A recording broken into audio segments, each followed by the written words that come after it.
Hello friends, आज मैं क्या बना रही हूँ आप लोगों को दिखाती हूँ और आप लोगों को कमेंट में बताना है कि इसे ठंडा में खाना चाहिए या गर्मी में, वो आप लोग को बताना है।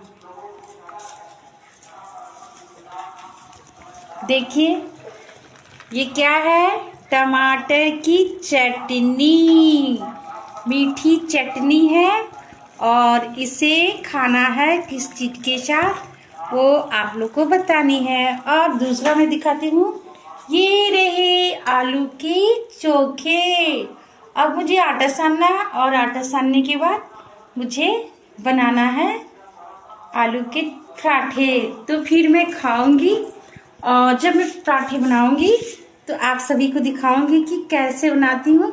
मैं बड़ा बड़ा बनाती हूँ, मोटी मोटी रोटी बनाती हूँ, जैसे मड़ुआ का रोटी बनता है ना, मकई का रोटी मोटा मोटा, उसी तरह मैं बनाती हूँ मोटी मोटी रोटी।